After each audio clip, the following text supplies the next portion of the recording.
मेरे सादक इमाम की बारगाह में एक शख्स आया, उसने कहा मौला माबूद की तारीफ क्या है? फरमाया जो एक लम्हा भी बगैर इबादत के न रहा हो। उसने कहा मौला मस्जूद की तारीफ क्या है? फरमाया जो एक लम्हा भी बगैर सजदे के न रहा हो। साइल ने कहा मौला जब तक वो आपको खल्क करता रहा तब तक उसकी इबादत करने वाले कौन थे? अगर उस लम्हे उसकी इबादत नहीं हुई फिर वो मबूद कैसा? अगर उसे सजदा नहीं हुआ फिर वो मस्जूद कैसा?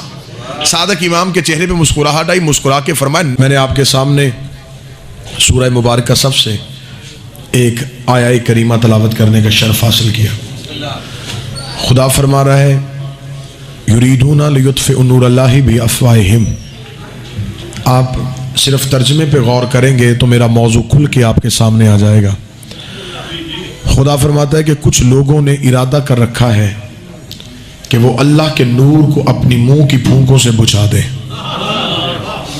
वल्लाहु मुत्मिन नूरी, लेकिन अल्लाह अपने नूर को पूरा करके छोड़ेगा। वल्लाहु करिहल काफिरून, चाहे ये बात काफिरों को बुरी ही क्यों ना लगे। खुदा कुरान में फरमा रहा है कि कुछ लोगों ने इरादा कर रखा है कि वो नूर तौहीद को अपनी मुंह की फूंकों से बुझाएं। उन बंदों को दुश्मनी है उस नूर से। इंतहाई अहले इल्म हजरात मेरे सामने तशरीफ फरमा है, तमहीद में आप यकीनन मेरा साथ देंगे। फूंक से किसी चीज को बुझाने का तस्वुर अगर जहन में आए ना जी, तो सबसे पहली तस्वीर जो जहन में आती है वो चिराग की आती है। चिराग की रोशनी एक ऐसी रोशनी है जिसे फूंक से बुझाया जा सकता है। खुदा कहते हैं कि बंदे अल्लाह के नूर को बुझाना चाहते हैं। थोड़ी आप जहमत फरमाएंगे, हम कुरान से पूछते हैं कि वो चिराग हिदायत है कौन? कुरान की एक दूसरी आयत से आवाज़ है बिस्मिल्लाहिर्रहमानिर्रहीम या अय्युहन नबी इन्ना अरसलनाका शाहिदम व मुबश्शिरम व नज़ीरा व दाइयन इलल्लाहि बिइज़्निही व सिराजम मुनीरा। ए मेरा मोहम्मद, मैंने तुझे रोशन चिराग बना के भेजा। दुनिया जिस चिराग हिदायत को बुझाना चाहती है वो है नूर मेरे नबी की ज़ात। और ये चिराग की रोशनी का लुत्फ है कि चिराग के बाद दूसरा चिराग जलाना पड़े तो अलहदा से रोशनी की जरूरत नहीं पड़ती, पहले से ही दूसरा, दूसरे से पांचवां, पांचवें से 12वां और 12वें से 14वां। मदीने की मस्जिद ही कायनात का सच्चा रसूल था। रसूल ने मदीने की मस्जिद में बैठ कर अव्वलो मा खलक़ल्लाहु नूरी, सबसे पहले अल्लाह ने हमारे नूर को खलक किया। अना व अलीयुम मिन नूर वाहिद, मैं और अली एक नूर से आए। वाहिद, खुदा ने अपने नूर से इनके नूर को अलहदा किया। मेरे सादक इमाम की बारगाह में एक शख्स आया, उसने कहा मौला माबूद की तारीफ क्या है? फरमाया जो एक लम्हा भी बगैर इबादत के न रहा हो। उसने कहा मौला मस्जूद की तारीफ क्या है? फरमाया जो एक लम्हा भी बगैर सजदे के न रहा हो। साइल ने कहा मौला जब तक वो आपको खल्क करता रहा तब तक उसकी इबादत करने वाले कौन थे? अगर उस लम्हे उसकी इबादत नहीं हुई फिर वो मबूद कैसा? अगर उसे सजदा नहीं हुआ फिर वो मस्जूद कैसा? सादक इमाम के चेहरे पे मुस्कुराहट आई, मुस्कुरा के फरमाया नहनो मशियतुल्लाह, हम अल्लाह का इरादा है। उसने चाहा कि अपने इरादे को तकमील दे, उसने कलमा जारी किया, नहनो कलमतुल्लाह, वो अल्लाह की पहली कलाम हम है। उसने हमारे नूर को अपने नूर से अलहदा किया, और जब उसने अलहदा किया वो आहद हो गया, हम वाहिद हो गए। थोड़ी आप जहमत फरमाएंगे मेरे साथ। वो आहद हो गया, हम वाहिद हो गए। अरबी जुबान समझने वाले चेहरे मुझे नजर आ रहे हैं। आहद भी एक को कहते हैं, वाहिद भी एक को कहते हैं, लेकिन अरबी जुबान बहुत फसीह जुबान है। इसके एक एक लफ्ज के कई कई माने हैं। अक्सर अरबी जुबान को मानी जुमले के एतबार से लिया जाता है। आहद भी एक को कहते हैं, वाहिद भी एक को कहते हैं, लेकिन आहद वो एक है जिसका दूसरा कोई ना हो। वाहिद वो एक है जो कई दो से मिलके बना हो। मैं मिसाल दे देता हूं, जैसे मैं आपके सामने तकरीर कर रहा हूं, मैं एक हूं, लेकिन मैं अरबी ग्रामर की एतबार से वाहिद हूं एक, लेकिन कई दो का मजमुआ। दो आंखें, दो हाथ, दो पांव, दो टांगे, जो कई दो से मिलके एक हो, उसे वाहिद कहते हैं। जिस अकाई में दूसरा कोई ना हो उसे आहद कहते हैं। मैं आसान कर देता हूं, इसलिए जब कुरान में अल्लाह ने अपना तारुफ करवाया, फिर कहा कुल हुवल्लाहु आहद, कहो मैं आहद हूं, और नबी ने कहा अना वालियुम मिन नूर वाहिद, हम उस एक से हैं जो कई दो से है। रसूल का खुतबा जारी करना था, मजमे से एक बंदा उठ के खड़ा हो गया, उसने कहा अल्लाह का रसूल तेरा ये नूर कब से है? फरमाया जब कब ना था, जब कुछ ना था हम थे। सबसे पहले अल्लाह को अल्लाह कहने वाले हम हैं, सबसे पहले उसे सजदा करने वाले हम हैं। इतना कहना था, उसने कहा नहीं मैं सादा बंदा हूं, अपने नूर की ऐसे वजाहत कीजिए आपका नूर मेरे जहनों में समा जाए। रसूल ने कहा सुनना चाहता है सुन, खुदा ने हमारे इस नूर को 12 हजाबात में रखा, 12 पर्दों में रखा, 12,000 साल तक नूर हजाब कुदरत में रहा, जहां पर सुबहान रब्बियल आला की तस्बीहें पढ़ता रहा। 11,000 साल तक नूर हजाब मन्नत में रहा, जहां पर सुबहान मन हो वकायम लगल हो की तस्बीहें पढ़ता रहा। 10,000 साल तक नूर हजाब सआदत में रहा, जहां पर सुबहान मन हो व दाइम लगल सब की तस्बीहें पढ़ता रहा। 9,000 साल तक नूर हजाब रिफत में रहा, जहां पर सुबहान रफीउल आला की तस्बीहें पढ़ता रहा। 8,000 साल तक नूर हजाब करामत में रहा, जहां पर सुबहान मन हो व गनी लफ्ज़ की तस्बीहें पढ़ता रहा। 7,000 साल तक नूर हजाब इज्जत में रहा, जहां पर सुबहान ज़िल इज्जत वल जबार की तस्बीहें पढ़ता रहा। 6,000 साल तक नूर हजाब मंज़रत में रहा, जहां पर सुबहान अर्श वल अज़ीम की तस्बीहें पढ़ता रहा। 5,000 साल तक नूर हजाब नबुव्वत में रहा, जहां पर सुबहान ज़िल मन वल मनान की तस्बीहें पढ़ता रहा। 4,000 साल तक नूर हजाब हैबत में रहा, जहां पर सुबहान ज़िल हैबत इंदल मौत की तस्बीहें पढ़ता रहा। 3,000 साल तक नूर हजाब गैबत में रहा, जहां पर सुबहान ज़िल गैबत इंदल मौत की तस्बीहें पढ़ता रहा। 2,000 साल तक नूर हजाब हुस्न में रहा, जहां पर सुबहान ज़िल हुस्न वल जमील की तस्बीहें पढ़ता रहा। 1,000 साल तक नूर हजाब शफाअत में रहा, जहां पर सुबहानहू व बिहम्दिही की तस्बीह पढ़ता गया। रसूल कहते हैं 12 पर्दों से हमारे नूर का बाहर आना था। फ़क़तरा मिनहु मिअतल फ़क़तरा 40 हमारे नूर से एक कम 1,24,000 पसीने के कतरे गिरे। खुदा ने हर कतरे के सदके एक नबी बनाया। हमारे पसीने के कतरे गिरते गए, कोई आदम सफीउल्लाह बन गया, कोई नूह नजीउल्लाह बन गया, कोई इब्राहिम खलीलुल्लाह बन गया, कोई मूसा कलीमुल्लाह बन गया। जो बराबरी नबी की करते हैं, मैं उन पे सवाल करता हूं, हमारा पसीना गिरे जरासीम बनते हैं, इनका पसीना गिरे यूसुफ जैसे हसीन बनते।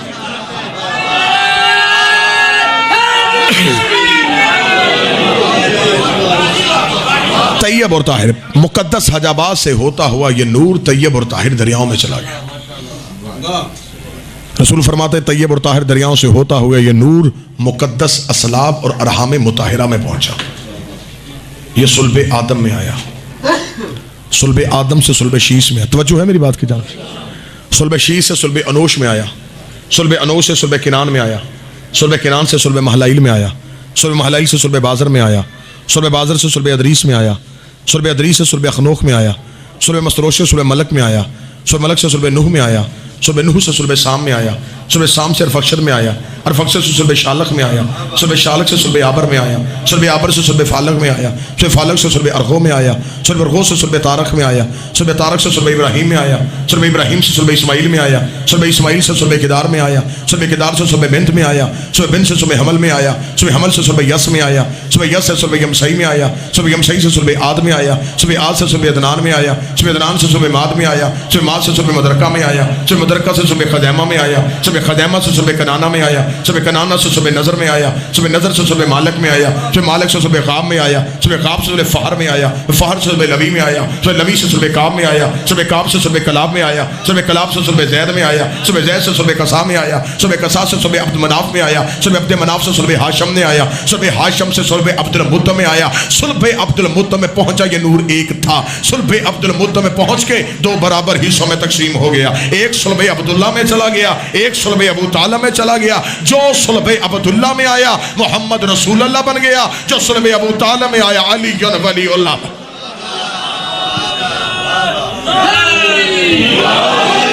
एक आगोशे आमना में चमका और एक आगोशे फातिमा बिनते असद में चमका। इनका बचपन तैयब, इनका लड़कपन ताहर, इनकी जवानियां बेदाग। अगर मेरा कोई अहले सुन्नत भाई गुफ्तगू को सुन रहा है, इज्जत सहाबा की चाहते हो तो इज्जत नबी की करो, इज्जत अहले बैत की चाहते हैं तो इज्जत नबी की है। सहाबा की इज्जत हम क्यों करते हैं कि नबी के सहाबा है, अहले बैत की इज्जत क्यों करते हैं, नबी के अहले बैत है। थोड़ा फर्क है, बस वो सोचने की बात है। शिया सुन्नी लड़ाई तो है ही कोई नहीं। जो नबी से प्यार करते थे उन्हें सहाबी कहते हैं, जिनसे नबी प्यार करता था उन्हें अहले बैत कहते हैं।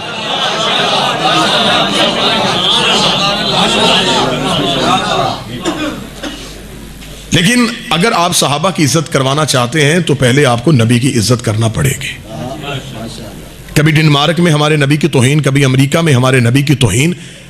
आप यहूदियों या ईसाइयों से अपने नबी की इज्जत की तवक्को ना करें।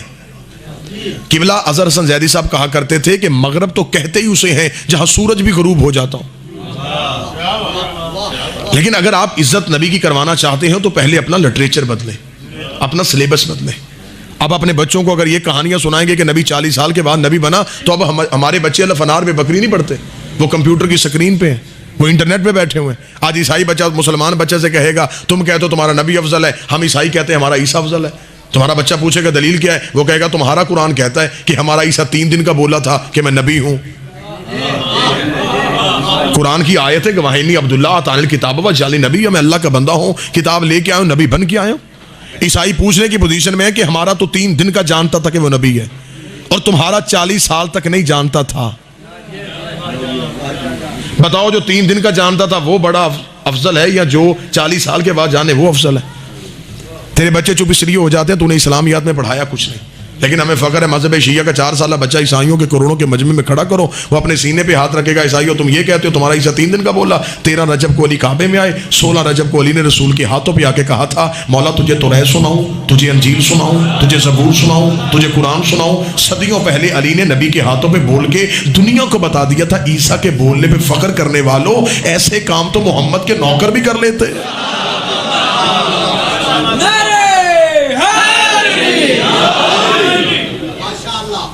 अगर आप इज्जत करवाना चाहते हैं नबी की तो फिर आपको अपना सिलेबस, अपना निसाब बदलना पड़ेगा। ये सारी रौनक नबी की वजह से है, सारी इज्जतें ही नबी की वजह से। बंदूक की नोक पे इस्लाम नहीं फैलाया जा सकता। जिस नबी की सीरत पे चलने की दुआ करते हो अपनी सीरत की किताबें उठा कर देखो, उस नबी की सीरत ये है कि मुशरिका औरत घर से निकली है सामान उठा के, सामान वजनिया उठाया नहीं जा रहा। रसूल करीब जाके थे बीबी अगर तू कहे तो तेरा सामान मैं उठाऊं। उसे तो नहीं पता ये नबी है, नबी तो जानते थे कि ये मुशरिका है, ये मेरा कलमा नहीं पढ़ता। और ये है नबी की सीरत। उसका वजनी सामान उठाया, उसके दरवाजे पे रखा, रसूल वापस जाने लगे। सीरत की किताबें लिखती हैं कि उसने बोल के कहा बेटा वापस आ, लगता तो मुझे किसी शरीफ खानदान का है। अब जुबान नहीं बोली, किरदार बोल रहा है। रसूल वापस आए, सीरत की किताबों में लिखा उस बीबी ने देखे कहा मैं गरीब औरत हूँ, मेरे पास उजरत देने के लिए पैसे नहीं, अगर तू कहे तो मैं कोई नसीहत करूं। और यह है मेरे नबी की सीरत के नबी मुशरिका से पूछ रहे हैं बता तेरी नसीहत क्या है। शेवली नुमानी ने भी लिखा कि उस ज़ईफ़ा औरत ने देख के कहा कि तू इतना अच्छा जवान है, अरब में तो कोई माँ बाप का एहतराम नहीं करता और तू मुझे जानता भी नहीं था, मेरा सामान उठा के मेरे दरवाजे पे ले आया। मैं तुम्हें सिर्फ इतना बताना चाहती हूँ कि अरब में माज़अल्लाह नाउज़ुबिल्लाह नकल कुफर ना बचा, जो उस औरत के जुमले थे कि अरब में एक जादूगर पैदा हुआ है, तू उसके करीब ना जाना। रसूल कहते क्यों? कहते मैंने सुना है कि वो अपने एक नान नजर आने वाले खुदा को मनवा रहा है, हमारे नजर आने वालों को झुटला रहा है। मुस्कुरा के रसूल ने कहा कि तू कभी मिली है? उसने कहा मैं नहीं मिली। रसूल ने कहा तू क्यों नहीं मिली? उसने कहा मैं डरती हूं, मैंने सुना है कि जो उसके करीब जाता है उसी का हो जाता है। रसूल मुस्कुरा के कहा बता अपने साए से बच के जाऊं तो कहां जाऊं? क्या मतलब? अना मोहम्मद इब्ने अब्दुल्ला, वो अब्दुल्ला का बेटा मोहम्मद मैं हूं। चंद कदम पीछे हट के तुझे किसने कहा था मेरा सामान उठा के मेरे दरवाजे पे ला? रसूल कहते मुझे किसी ने नहीं कहा, मेरा दीन कहता है बेसहारों के सहारे बन जाओ, मेरा मजहब कहता है बेआसरों के आसरे बन जाओ।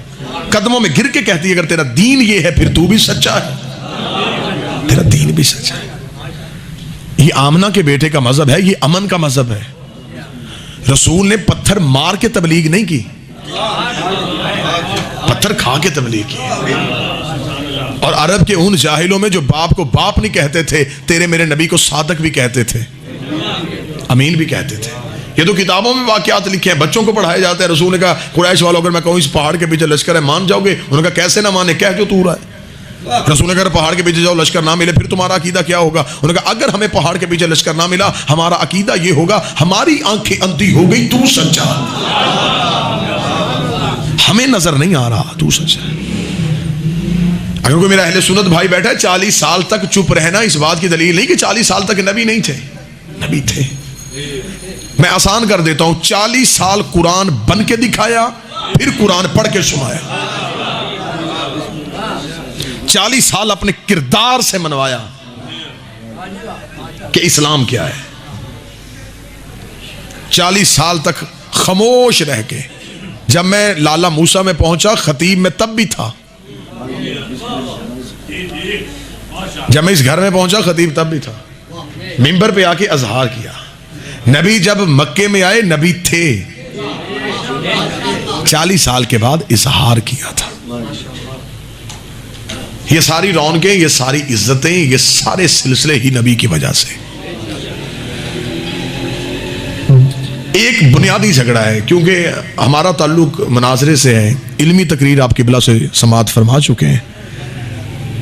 झगड़ा बुनियादी शुरू हुआ, मैं इंतहाई मोहब्बत के साथ पैगाम पहुंचाना चाहता हूं ताकि किसी फिरके की कोई तनकीद भी ना हो, किसी मजहब की दिल आजारी भी ना हो, क्योंकि दूसरों के मुर्शदों की गुस्ताखियां वो करते हैं जिनके अपने मुर्शद गुस्ताख होते हैं। हमारे सीरत की किताबों में लिखा, सीरत अमीर अल मोमिनीन के जुमले हैं कि मक्के के बॉर्डर से मुसलमान एक बंदे को गिरफ्तार करके रसूल के दरबार में ले आए। या रसूलल्लाह, जब हम मक्के में होते थे तो ये एक शायर है मक्के का, ये आपकी शान में नाजेबा अशआर कहता था। उस वक्त हम चुप थे कि हम इक़्तिदार में नहीं थे, हम तादाद में थोड़े थे। हमें ये मक्के के बॉर्डर से मिल गया, हम इसे गिरफ्तार करके लाए, इसे कोई सजा दी जाए, इसने बहुत आपकी गुस्ताखियां की हैं, इसने बड़ी तौहीन की। आज हुकूमतें सोच रही हैं कि गुस्ताख रसूल के लिए क्या मियार कायम किया जाए। ये मेरे नबी की सीरत देखना, ये मेरे नबी की सुन्नत देखना। जब कहा कि इसे क्या सजा दी जाए, रसूल ने एक दफा उसे देखा, बंधे हुए हाथ, उसने रहमत की तरफ हसरत से देखा। नबी ने मुस्कुरा के कहा, इसकी सजा यह है कि इसकी गुस्ताख जुबान काट दी जाए। जब कहना गुस्ताख जुबान काट दी जाए तो एक मर्तबा लोग खामोश हो गए कि इसने पत्थर खाए लेकिन सजा नहीं दी। आज मदीने में आके हुकूमत बन गई तो आज सजाएं शुरू हो गई। हर कोई लबका, हम इसकी जुबान काटें? फरमाया नहीं। अली कहां है? शिया पागल नहीं कि गोलियां भी खाएं और अली को माने, गालियां भी खाएं और अली को माने। हमने अली को अली पाया है। अली करीब आके कहा, लबैक या रसूलल्लाह, या अली इसकी गुस्ताख जुबान काट। मौला ने उसका हाथ पकड़ा, हाथ पकड़ के मस्जिद से बाहर ले गए। सहाबा का रश अली के पीछे कि अभी अली इसकी जुबान गली, जेब से खंजर निकालेंगे, इसकी जुबान काट देंगे। बधे हुए हाथों के साथ वो मुजरम खड़ा था। या मौला अली ने एक दफा उसकी तरफ देखा, देख के उसे कहा, हसन जी बाबा, इसे पानी पिलाओ। पानी पेश किया गया, पानी पिया। मौलाना ने देख के कहा, तेरा चेहरा बता रहा है कि तूने खाया कुछ नहीं, तुझे कुछ खाने के लिए दूं? जो की रोटी निकाली उसके हाथ पे दी, ले खाना खा। आप देख रहे हैं साहबी के ये पानी पी चुका, खाना खा लेगा, अली फिर जुबान काटेंगे। खाना खा चुका, पानी पी चुका। अली ने फरमाया, तेरे पास कोई सवारी है? सीरत सुनिएगा मेरे मौला की, तेरे पास कोई सवारी है? मेरे पास सवारी कोई नहीं। अली ने फरमाया, वो सामने मेरा ऊंट है, इस पे बैठ। वो ऊंट पे सवार हुआ। अली ने अपनी जेब से कुछ निकाला, तेरे पास कोई ज़्यादा राह है? कुछ ज़्यादा राह दिया। हुक्म क्या है मेरे लिए? अली ने फरमाया, भाग जा। ऊंट चला या लोग लब के। अली ने अपनी तलवार को लोगों के रश के सामने किया, खबरदार, नबी ने हुक्म मुझे किया है, तुम्हें नहीं। जवाब दरबार रिसालत में मैंने देना, तुमने नहीं। सहाबा का रश रुका, वो ऊंट पे बैठ के चलना शुरू किया। किताबें लिखती हैं कि ऊंट दौड़ भी रहा था और पीछे मुड़ के वो मौला अली की तरफ देख के कह रहा था, तू कितना करीम है, तू कितना सखी है। रसूल दरबार में थे। मौला अली के आने से पहले कुछ लोग मस्जिद में पहले पहुंच गए। या रसूलल्लाह, बड़ा प्यार है आपको अली से, हर बात ही आप अली को कह देते हैं, हद नहीं हो गई? आपने कहा था गुस्ताख जुबान काट, गिरफ्तार करके हम लाए, आजाद अली ने कर दिया। रसूल ने फरमाया, फैसला कल होगा। अगली सुबह मस्जिद में जो सबसे लेट आया करते थे वो सबसे पहले आ गए। मस्जिद भर गई बिस्मिल्लाह जी कि अली फैसला करने वाले। तवज्जो है जी मेरी बात की जाना। जाकिर अहले बात मेरे भाई नियाज साहब तशरीफ ले आए। अली फैसला करने, दरबार रिसालत सज गया, सहाबा आ गए। या रसूलल्लाह बाकी बाद में कल वाला फैसला पहले पूछें अली से, गिरफ्तार हमने किया, आज़ाद अली ने क्यों किया? आपने हुक्म किया था गुस्ताख जुबान काट, अली ने हुक्म अदूली नहीं की, ये नाफरमानी नहीं हो गई? अली अभी मिंबर के करीब आए, जब वही शख्स जिसे अली ने कल आज़ाद किया था वो मस्जिद के दरवाजे पे आ गया, सहाबा की सफ़ों को चीरता हुआ रसूल के पास आया, रसूल के कदमों में गिर के लगा, तेरी इज्जत की कसम मैं सारी रात सोया नहीं, मैं सारी रात तेरी शान में नाते लिखता रहा, अगर तू कहे तो मैं वो नात के अशार सुनाऊं जो रात मैंने तेरी मिदहत में लिखे हैं। रसूल ने अली का माथा चूम के सहाबा का, तुम में और अली में यही फर्क है, मैंने कहा था गुस्ताख जुबान काटो, गुस्ताख जुबान काटो, अली ने गुस्ताख जुबान काट भी दी, मोहब्बत वाली अता भी कर दी।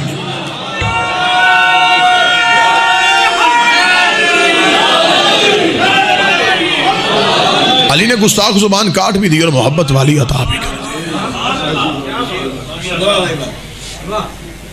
नबी के फैसले अली समझे, नबुव्वत की बातों को इमामत समझे। रसूल के दुनिया से रहलत के बाद रसूल के चचा हजरत अब्बास इब्न अब्दुल मुत्तलिब मौला अली के घर आए और घर में आके कहा, है अली, मैंने सुना है कि तबरुकात नबी तेरे घर है, जबकि मैं इस खानदान का बुजुर्ग हूँ, मैं तेरा और नबी का चचा हूँ, हक ये बनता था वो तबरुकात मेरे घर हो, तूने अपने घर क्यों रखे हुए? मौला अली मुस्कुरा के फरमाया, चचा अब्बास आप तबरुकात वापस ले जाए। तबरुकात का संदूक खोला, हजरत अब्बास इब्न अब्दुल मुत्तलिब बैठे हुए थे, मौला अली ने आकर रसूल का अमामा हजरत अब्बास के सर से उनका अमामा उतारा, रसूल का अमामा मुबारक उनके सर पे रखा, रसूल की अबा उनके कांधे पे डाली, रसूल की दस्तार उनके दोष पे रखा, चचा अब्बास उठ गए।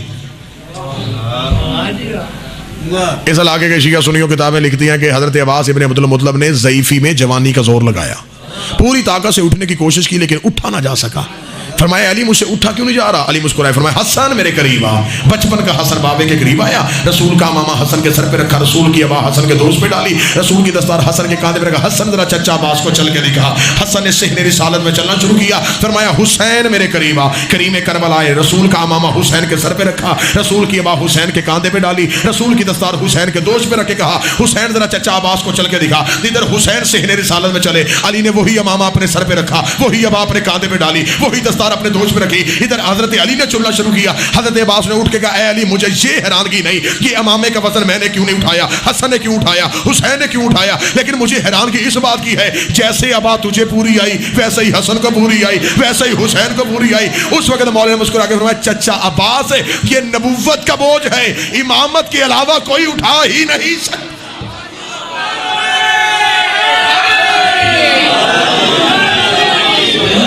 ये नबूवत का बोझ है, ये इमामत के सिवा कौन उठाएगा? हमें नबी के बाद पूरी उम्मत में अली से बढ़ के अफजल नजर ही कोई नहीं आया। ये इल्जाम है मेरी कौम पे कि शिया सहाबा की इज्जत नहीं करते, हम सहाबा की इज्जत करते, हम सहाबा से प्यार करते हैं। लेकिन मैं हर मिंबर पे कह रहा हूँ, बगैर किसी खौफ के कह रहा हूँ, हर अहले सुन्नत भाई तक अपना पैगाम पहुंचा रहा हूँ कि आपसे जो मौलवी कहते हैं कि शिया सहाबा की इज्जत नहीं करते, आप भी कभी उनसे जाके पूछा करें कि हजरत अबू ज़र गफारी का कातिल कौन था, हजरत हमारे यासर का कातिल कौन था, हजरत अबू बकर के बेटे मोहम्मद बिन अबी बकर को जिंदा गधे की खाल में रख के जलाने वाला बंदा कौन था, हजरत आयशा सदीका को जिंदा गड़े में फेंकने वाला बंदा कौन था। हम गरीब सही, तादाद में थोड़े सही, मगर हमारी मजबूरी है, हमसे नहीं होता, कातिल भी रजी अल्लाह, मकतूल भी रजी अल्लाह। सहाबा की आप इज्जत करना चाहते हैं, आप दिन रात इज्जत करें, लेकिन आप सहाबा को रजी अल्लाह कह सकते हैं। लेकिन जब आले मोहम्मद की बात है तो फिर ये घर रजी अल्लाह नहीं, फिर ये अलैहिस्सलाम, जिन पे नमाज में दरूद पढ़ा जाए वो रजी अल्लाह नहीं होते। मैं अहले सुन्नत भाइयों के लिए मैंने पूरी तकरीर की है। अहले सुन्नत के इमाम अहमद बिन हम्बल, उनके बेटे ने कहा, बाबा मुझे हिफ्ज़ मरातब के एतबार से सहाबा के नाम लिखवा। बाप ने नाम लिखवाया, 3 सहाबा के नाम लिखवाए, अली का नाम छोड़ दिया, 9 सहाबा के और नाम लिखवा दिए। नाम लिखवाने से बेटे ने कागज़ कलम ज़मीन पर रखी, उसने कहा, हद हो गई है बाबा, मैं हर नाम के बाद सोचता रहा कि अब अली का नाम आएगा, अब अली का नाम आएगा, अब अली का नाम आएगा। 11 या 12 नाम हो गए, अली का नाम क्यों नहीं आया? अहमद बिन हम्बल ने बेटे को झिड़क देकर, शर्म नहीं आती, पूछ सहाबा का रहा है, अली कोई सहाबी है? अली तो मोहम्मद का भाई है। अली रसूल का भाई है। दीन पे अगर खर्चा हुआ तो फिर इस खानदान का हुआ, औलाद लगी है तो इस खानदान की लगी। हक तो ये बनता था कि जब इस्लाम बांट रहा था उस वक्त तो लाइनें ज्यादा थी, लेकिन जब इस्लाम मांग रहा था फिर आके ये बनता था कि सबसे पहले खलीफा के बेटे आते, फिर दूसरे खलीफा के बेटे आते, फिर तीसरे खलीफा के बेटे आते। लेकिन मुझे माफ कर देना, चादर उतरी है तो अली की बेटी की।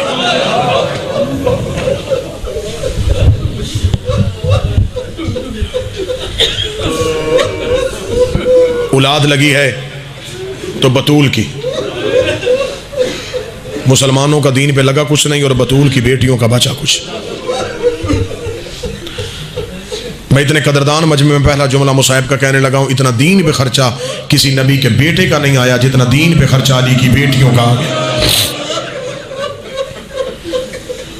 उन हाथों में रस्सियां आई जिन हाथों ने सिवाय कुरान के कभी उठाया ही कुछ नहीं था।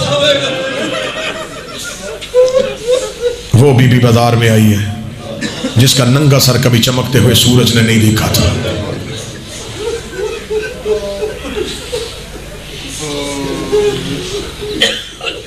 अट्ठाईस रजब को जब वतन छोड़ा, फिर कब्र रसूल पे भाई गया था, बहन नहीं। और जब पलट के मदीने वापस आए हैं, फिर कब्र मोहम्मद पे बहन आई है, भाई नहीं। अल्लामा मजलसी ने बिहार में बीबी का नोहा लिखा है। जब आई ना अली की बेटी तो 4 सतरें हैं नोहे की। बुजुर्ग बैठे हैं, मेरा मालिक आपके पुरसे कबूल फरमाए, नोहे पढ़ते हैं, रोते हैं। मैं वो नोहे की 4 सतरें पढ़ने लगा हूँ जब मखदूमा ने नाने की कब्र पे आके पढ़ी। बीबी ने आके रोज़ा रसूल के दरवाजे पे हाथ रखा, काफ़ी देर कब्र मोहम्मद को देखती रही। थोड़ी देर के बाद बीबी ने बोल के कहा, नाना कब्र से बाहर निकलिए, निकल के पहचान मैं वही ज़ैनब हूँ। दूसरा जुमला बीबी ने कहा, बीबी ने रो के कहा, नाना तेरी अजान बच गई, मेरा मुअज्जिन मारा गया। नाना तेरी नमाजें बच गई, मेरे नमाजी करबला में सो गए। चौथी सतर, सैयद अगर कोई मजमे में बैठा मुझे माफ कर देना, चौथी सतर पढ़ने से पहले बीबी ने गठड़ी खोल के हुसैन का तीरों वाला कुर्ता निकाला, कब्र मोहम्मद पे रोका दी, नाना जरा पहचान ये उसी हुसैन का कुर्ता है जो तेरी पुश्त का सवार था। इतना जुमला कह के बीबी ने कुर्ता कब्र रसूल में डाला। कब्र रसूल पे जलजला आया, आवाज आई, ज़ैनब कुर्ता हटा, ज़ैनब कुर्ता हटा। बीबी रो कर दिया, बाबा तुझसे बेटे का कुर्ता बर्दाश्त नहीं हुआ, रात आधी होने दे, मैं अकेली तेरी कब्र पे आऊंगे। तुझसे बेटे के जख्म बर्दाश्त नहीं हुए, मैं तुझे अपने जख्म दिखा। नाना मैं तुम्हें बताऊं कितनी मुश्किल से दीन बचाया।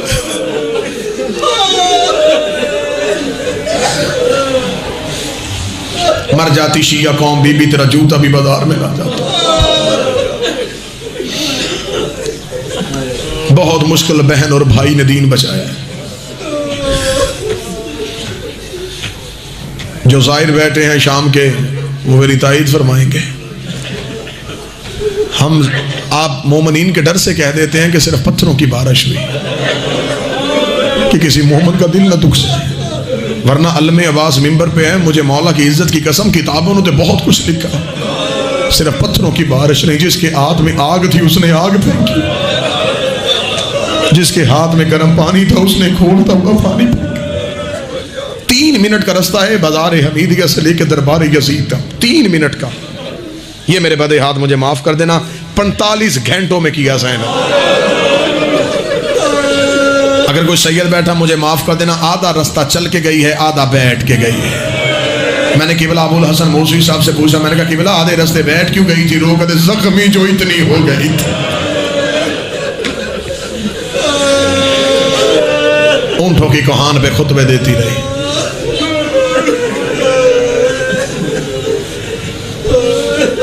पहली पेशी मोहम्मद की बेटियों की, दरबार में आना था। ये कमीना, इसका तख्त ऊंचाई पे, इस कमीने के हाथ में शराब का जाम। ये मैं माफ़ी मांग के तुम्हारा मेहमान हूँ। जितने मेरे नौजवान बैठे हो, तुम्हें बीबी ज़ैनब की चादर की कसम जिंदगी में कभी शराब ना पीना। इस शराब ने सैयदों का नुकसान बड़ा किया।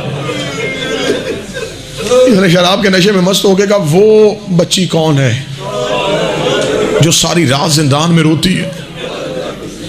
एक कमीने ने हाथ का इशारा किया, वो सबसे आखिर में जो बच्ची है ना, ये उस हुसैन की बेटी है। इस कमीने ने तख्त से कहा, बच्ची तेरा नाम क्या है? छोटी औलाद वाले बैठे हो, दुआ किया करो अल्लाह तुम्हें 7 भी बेटे दे, एक बेटी जरूर दे। बेटे जगीरों के वारस होते हैं, बेटियां जनाजों की वारस होती हैं। सात भी बेटे हो सारी रात मैयत पे बैठ के रोते नहीं, बेटी एक भी हो सारी रात मैयत को छोड़ती नहीं है। औरतें कहती भी ना उठ पानी पी, रो कहती कैसे पीऊं, आखिरी रात का तो मेहमान है। दुआ किया करो अल्लाह हर मोमन को बेटी जरूर दे, सुन्नत है ये मेरे मौला हुसैन की। मेरे बादशाह ने नमाज शब में तहज्जुद की नमाजों में रो रो के कहा था मेरे मौला मुझे एक बेटी दे जो मेरे सीने के बगैर न सो सके। चलो मैं एक अपने मुआशरे की बात कर देता हूँ। कदरदान लोग बैठे हो, जिस घर में मौत हो खुदा ना करे अल्लाह महफूज रखे हर दुख से मोमिनीन को। कुछ जनाजा पढ़ के चले जाते हैं, कुछ अगले दिन चले जाते। नहीं जाती तो बेटियां नहीं जाती। कोई बच्ची से पूछे तू क्यों नहीं जाती, वो कहती अभी तो मेरे भाई का चेहलम भी नहीं हुआ, अभी तो मेरे वीर का 40वां भी नहीं हुआ। 40 दिन तक बहनें भाई का दरवाजा नहीं छोड़ती। इतना गरीब कर दिया उम्मत ने मोहम्मद की बेटियों को। 11 मुहर्रम बदे हाथों से हुसैन की लाश पे आई, रोकती दिल मेरा भी बड़ा था, मैं तेरा चेहलम करबला में करती, मेरी मजबूरी बन गई, उम्मत रस्सियां लेके आ गई। इसने कहा तेरा नाम क्या है, सैयदादी नहीं बोली। मैंने बीबी के मजमून इसलिए 2 जुमले बीबी की मुसीबत के पढ़ूंगा। चंद दिन के बाद इसी मासूमा की शहादत है जो 4 साल की उम्र में उम्मुल मुसाइब हो गई। बच्ची तेरा नाम क्या है, बीबी ने बोली। फिर इसने पूछा, 3 दफा किताबें लिखती इसने पूछा नाम क्या है। सैयदादी की जब आवाज नहीं आई, इस कमीने ने एक सिपाही को इशारा करके ये बच्ची से मैं पूछता हूं ये बोलती क्यों।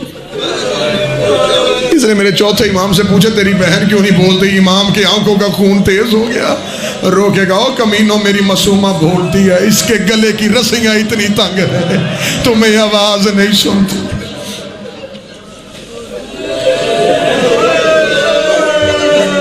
सदात बैठे मुझे माफ कर देना। इसने कहा कौन करेगा, इसके गले की रस्सियां खोल। मेरे चौथे इमाम ने कहा हाथ ना लगाना, मेरी छोटी बतूल है, हया कर, मेरी छोटी फातिमा है। इसने कहा मैं तेरे हाथ की कड़ियां खोलूं, तू बहन की रस्सियां खोल, मैं तेरी कड़ियां खोलूं, तू बहन की रस्सियां खोल। इधर चौथे इमाम मेरे मौला ज़ैनुल आबिदीन की हाथ की हथकड़ियां खुली। 11 मुहर्रम के बाद आज़ाद हाथ सजाद ने देखे, बहन का चेहरा अपने हाथों में लेके सजाद ने रो के कहा तेरा कहाँ कहाँ शुक्रिया अदा करूं। अपनी रस्सियां बाद में खुलवाई, मेरी कड़ियां तूने पहले खुलवाई। तुझे पीने के लिए पानी मिलता, मेरी कड़ियों पे डाल के कहती मैं नहीं पीती, तू बीमार है। मेरे मौला ने कहा सकीना इन्हें बोल के बता। तख्त खला सतुल मसाइब के जुमले हैं। यहाँ मासूमा आई, इसने कहा नाम क्या है। बीवी ने कहा नाम मेरा फातिमा है, लेकिन मेरा बाबा मुझे प्यार से सकीना कह के बुलाता है। उसे कहा अच्छा तू है वो बच्ची जिससे हुसैन बड़ा प्यार करता था। मासूमा को बाबे की बातें करने का बहाना मिल गया। रो कहती मेरा बाबा मुझसे बड़ा प्यार करता था, मैं बाबे के सीने पे सोया करती थी। जब मेरा बाबा मदीने में फजर की नमाज पढ़ के मस्जिद से घर आता, अरब की ताज़ा खजूरें मदीने की लेके आता, जहाँ मैं सोई होती मुझे उठा के अपने हाथों से मदीने के ताज़ा खुरमे खिलाता। जब से मेरा बाबा मारा गया मैंने खाया कुछ नहीं, जब से मेरा बाबा मारा गया मैंने पिया कुछ नहीं। मैं आखिरी जुमला देने लगा हूँ, मातमियों मुझे जुमला माफ़ कर देना। इस कमीने ने देखा बच्ची अगर तू कहे मदीने की खजूरें तो मेरे दरबार में भी हैं। इसने हाथ का इशारा किया, इसने इस तश्त के ऊपर जिसके ऊपर रमाल है, इसके नीचे वही मदीने के ताज़ा खुरमे हैं। सैयदा ने पीछे मुड़ के चौथे इमाम को देखा, सजाद की आंखों का खून तेज हुआ, रोकेगा सकीना इम्तिहान का वक्त है। बीबी ने कांपते हुए हाथों से तश्त का पर्दा हटाया, मुझे माफ कर देना नीचे खजूरें नहीं, बाबे का कटा हुआ सर नजर आया। हुसैन के सर पे नजर पड़ी, मासूमा पहले 4 कदम पीछे हटी, फिर आगे बढ़ी, बाबे का सर अपने हाथों पे लिया, रो के दी बाबा आंखें खोल के मेरे चेहरे के निशान देख। बाबा दीन बचाने के लिए शामे गरीबा मेरे दौर उतर गए, मेरी चादर छिन गई।